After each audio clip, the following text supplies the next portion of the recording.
নাটোরের নলডাঙ্গার বানই নদী এখন পরিণত হয়েছে আবর্জনার ভাগাড়ে। হাট আর স্থানীয়দের দোকানে ফেলা বর্জ্যে ভরাট হতে চলেছে নদীটি। এতে এখন আর দেখা মেলে না মাছের। ড্রেজিং না করায় প্রকট রূপ নিয়েছে নাব্য সংকট। ফাল্গুন চৈত্র মাসে শুকিয়ে কাঠ হয়ে যায় এক সময়ের স্রোতস্বিনী এ নদী। যে নদীতে একসময় বড় নৌকা চলত, জেলেরা মাছ ধরে জীবিকা নির্বাহ করত, সেই নদীতে এখন পাওয়া যায় প্লাস্টিকের বোতল, পলিথিন ও তরকারির আবর্জনা। এই চিত্র নাটোরের নলডাঙ্গার একসময়ের স্রোতস্বিনী বারনই নদীর।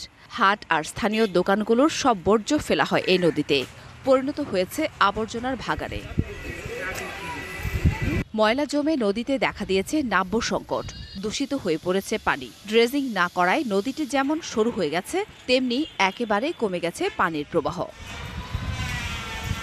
নদীটির বর্তমান অবস্থা নিয়ে অসন্তোষের কথা জানালেন এলাকাবাসী। কালার এক্সপার্ট, জর্জ স্যাপ এবং মাইল্ড অন হ্যান্ডস টেকনোলজি সমৃদ্ধ অরিক্স ক্রিস্টাল ওয়াশ আপনার নলডাঙ্গা পৌরসভার প্রায় সকল বর্জ্যই আমরা দেখছি ইদানিং বারনই নদীতেই ফেলানো হচ্ছে। এই আবর্জনা নদীতে যাচ্ছে, নদীর পানি দূষণ হচ্ছে, নদী ভরাট হচ্ছে। নদীটা একবারে ময়লা আবর্জনায় ভরে গেছে। এতই ময়লা স্তূপের কারণে ওই এলাকা দিয়ে দুর্গন্ধে যাওয়া যায় না।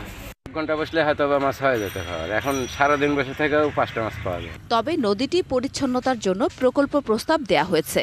সেটি অনুমোদন পেলে সংস্কারের কাজ জোরদার হবে, জানালেন পৌরসভা কর্মকর্তা। সলিড ওয়েস্ট ম্যানেজমেন্টের যে বিষয়টা আছে, এই প্রকল্প আমরা প্রস্তাব দিয়েছি। এই প্রকল্প পাশ হলে আমরা বৃহৎ আকারে পরিষ্কার পরিচ্ছন্নতার কাজ আরো জোরদার করতে পারবো ইনশাআল্লাহ। বারনই নদী দ্রুত পরিষ্কার করে আগের রূপে ফিরিয়ে আনার দাবি পৌরবাসীর। DBC news desk.